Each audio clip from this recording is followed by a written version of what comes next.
Hi everybody, Bryan Ballreich with Roland DGA Corporation in Irvine, and I'm here today to do a short video segment on the tiling function of our VersaWorks 6 RIP. So if you follow along, I've got VersaWorks 6 loaded and running. I've got a simple graphic here. It's just 3 motorcycles. So let's start by going over to the left-hand column of activities and go all the way down until you see the clip and tile box. So it's almost all the way down on the left. We'll click on that. And you can see this graphic is only 36 by 23. Let's go ahead and make it bigger. So I'll go back to the first control box, which allows us to change the scale. And we're going to change that to 400%. So let's pretend that we're blowing this up to be printed on a big wall for a company. So now we go back down into tiling, and now you can actually see that with the material that we have loaded, which comes in at 52.13 inches in usable width when it's loaded. So that is our absolute max pixel to pixel width that we can achieve on that roll where the pinch wheels are currently set. We are separating it in some not great places. You can see this first tile at 52.13 because that's the default. It'll just show you how much it can fit of this graphic on each panel maxed out. So there's your first panel, your second panel, your third panel. Well, it's kind of getting close. We've got our 3 motorcycles, but let's go ahead and manually drag. So that's one of the nice features, is we can just hover our mouse over any part of this blue vertical line. We're going to grab it and we're going to just simply drag it, if we can, there we go, right into the center of the split between the green motorcycle and the yellow motorcycle. And as you'd expect, we're going to take this further one towards the red motorcycle, and we're going to click and drag it to the center of the next split. So these are perfectly logical split points, mainly because there's no art occurring in these areas. It's just a black line. Just happens to be that this art has these separation frames with black. So the beautiful part of that is the joining of the two is going to look perfect, because you're going to have just black on black and there's no patterns to intersect. And for example, just to give you the worst case scenario, is you're going to split this graphic, let's say, let's see, anywhere in the graphic's fine. So in this case, you can see we're coming through the rear view mirror. That's an outbound black up top. You carry down, and we just got a field of green. That should be fine. And then we get into the headlight of the motorcycle, and that's a different shade of blue moving to white. We've got some patterns starting to show up. You move further down the line, you can see there's a reflector further down.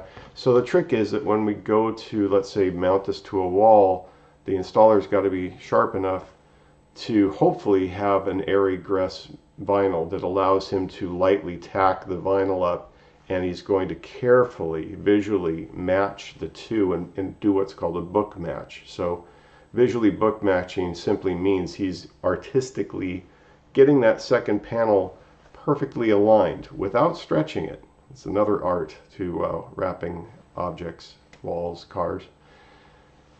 He's going to get that tacked perfectly, and he's going to make it so that it looks seamless. There's just a perfect continuation. You would never know that there was a separation there. That's the beauty of tiling if it's done right. Well, even better when you can take your split point, click and drag it, and it's moving into an area where there's literally no change. It's just one color, and you're splitting it right down the center. So nice tip. Just keep that in mind, that you have full control over that. If you're lucky, in some cases, let's say that the initial graphic, the green motorcycle, was 60 inches wide. Well, unless you're willing to change to a bigger machine and get a wider roll, you're never going to reach that on a 54-inch media or printer. So you're going to have to tile it. You're literally going to have to pick one of these trickier spots to do the split. It's just no way around it. So that being said, let's carry on and take a look here. We've got manual tiling set up for just a simple single row, because we're just going to, the one panel is going to be just fine. It hits the mark as far as our height requirement. And then there's going to be these 3 separate tiles. Alternatively, we can click on tile size, I just have arbitrarily put in here a 30 by 30, and you can see with that set, we've got quite a number of them. Oh, something I didn't mention before, and I just want to mention real quick. Let's go back to number of tiles, and then back to manual tiling.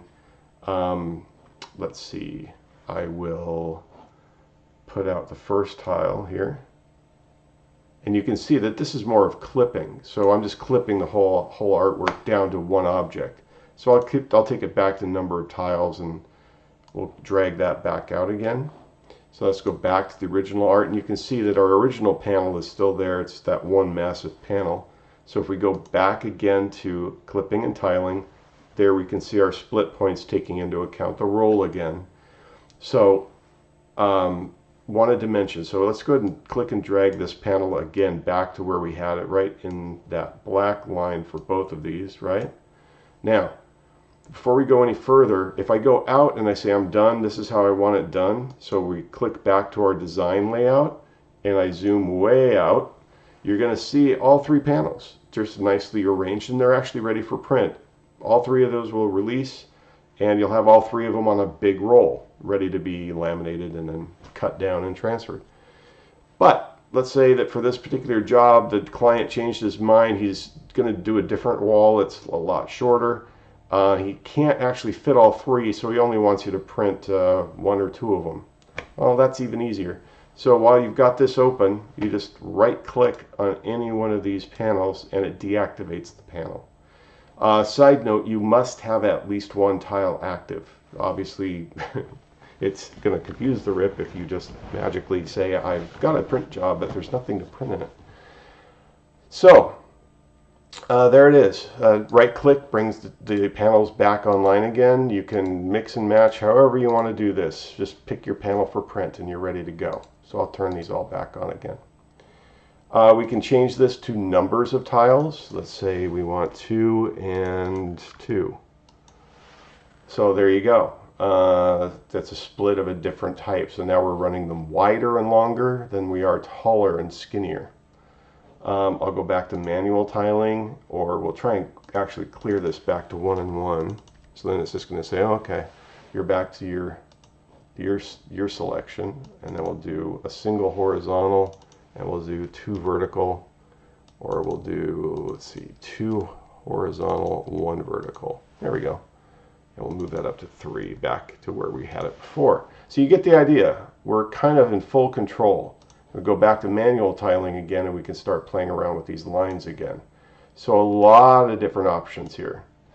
So again, they're all right through here. This is your tiling control panel. Now, place alternative, or place alternated. Let me explain how that works. So to demonstrate this, I'm going to split this up into a bunch of 30 by 30 panels, okay? So if you leave that unchecked, when our printer goes to print, let's look at this from left to right like we read a book. So the top left, where the Roland logo is, that's panel 1. The one to the right of it is panel 2. And they go from, they're continuing. But look, when you go to print this, so there's the first panel, right? And you can see that the front of the printer is always at the very top of the screen. Okay, so that's you looking at the front of the printer. So that means that the Roland bars of the Roland logo is closest to your right. I know it's reversed as we're looking at this, but you just have to think about that. So that's where the Roland logo's starting, is closer to the right side of the machine, and not much happening over to the far left. As a matter of fact, there's some empty space. But then we move down. Before I leave that though, you can see the grip of the motorcycle is more towards the left side of the printer. But when we go to print that second panel, the first thing that occurs is actually the continuation of the grip, which happened to the far left of the printer. But now we're starting to print it to the right side of the printer. So if we change this setting to place alternated, and we go back, now what should happen when we go through this print is the print with the handlebar comes out first, and then the print with the handlebar continuation should actually occur reversed. The reason for that, what we're trying to achieve here is getting an absolute match to the uniqueness of everyone's printer. So let's pretend for a minute that perhaps on your machine at your shop, the section of printing that occurs over to the left side of the machine, maybe the heaters fluctuate ever so slightly. So the amount of heat being generated in that zone of the printer is a slightly different temperature than it is on to the far right of the printer. Well, what we're trying to achieve is perfection. So if we started printing the Roland logo to this side, why not print it again on the same side, trying to book match it perfectly, both in color quality, consistency. So the way that we're attempting to achieve that is this control here, place alternated. So that's all that means, is that per panel we're doing our best automatically to take objects, and if they started printing on one side or the other of the printer, we're trying to make it so that they're printing on the same side, the same location on the printer, trying to maintain consistency from panel to panel to panel to panel. Hopefully that makes sense. You can play with it, do a little experimentation. My recommendation, they show it in the manual actually as a big capital letter A, and you're splitting the A in half. Well, if you split the letter A in half, what the printer naturally wants to do with that unchecked is continue the print from where it left off. But if you use that checkbox, it flips it around, and as you'd expect, let's say the serif of the font is printing on the exact same side as it did when it originally printed the first half of the character. So hopefully that makes sense. Let's go ahead and talk a little bit about, let's see here, I'm going to do this back to the 3 panels. And we'll click on manual, and we'll drag this back a little bit so it's centered, and drag this one out a little bit so it's centered. And now we'll go down to overlap. So this is pretty simple. When you go to book match these panels, it's very customary in wrapping to take some amount that we're going to define here, a 1/4 inch, a 1/2 inch, a full inch, whatever your preference is for the installer. You may want to ask your installer always what he prefers. Some want a lot, some don't need a lot. They'll tell you. So your overlap is simply that. You're going to end up with, again, the perfect amount of material to work with, so that when they do book match together, there's not more of one side than the other. They're going to mate, right? But you're going to have them overlapped ever so slightly. So that amount, which I have here set for a 1/2 inch, that means it'll produce a extra 1/2 inch of that print, so that when they are brought together, there is a 1/2 inch where they are overlapping. So basically it's creating clone data so that they'll be able to do that. So that's your type of overlap, is the top left. So that very simply means it's only going to produce that overlap where it needs it, starting at the top left. All right. Your options are also to print the overlap lines. That becomes useful. Let's see if I can get them to show. There we go. I have to drag the line out into an area where you can see. So now that I've done that, I can drag this further out and show you. Well, here we go. So print overlap. So now you can see where that split point is, where the blue line is. You're going to see these dotted lines to left and right, and you can change the color of that. We're literally asking it to give us a visual. It'll print those little tiny dotted lines onto your graphic, so that they're used as a reference to make it easier for the installer to find those magic lines that he needs. In our case, I'll be honest, most of the installers that we use, they don't prefer that. They'd rather it be just the graphic itself, and then just being told we've included a 1/2 inch overlap, and then they know it's a 1/2 inch that they need to carry over. And to be honest, they're using their eyes to make those judgments anyhow. There's some times where maybe the type of graphic, maybe the patterning in the object is so difficult to visually reference, they may ask for it, and if they do, you do have options. They might say, can you please produce a color that is a specific color for those printed dots, so they're not too apparent. Maybe you want to mask them or make them disappear a bit, so you want a very light amount of a certain color. So in this case, I've only used a 5% black.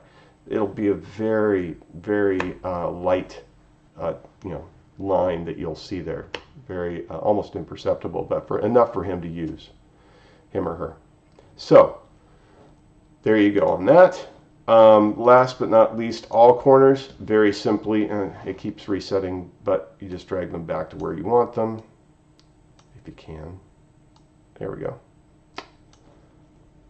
Remember, you have to actually hover over the correct line, otherwise it won't drag. So you literally write one next to the other. One is the visual and one is the actual drag line. So you have to be careful of where your mouse is sitting before you click. All corners simply means, again, if we were to do multiple tiles, so let's go to 30 by 30 tiles. Obviously the left and right tiles, that's going to be a simple top left corner because there's only one section that's going to ever overlap. But if you have multiple, like where it's top and bottom, left and right panels that are going to intersect and you want overlap top and left and right, you simply do all corners. And you now have overlaps on every panel that needs it. It's that simple. I hope this has been helpful. As always, if you have any questions, you'd be free to ask them, and we will get back to you either with a video or on our blog posts. I hope to see you in another video in the future. Bye.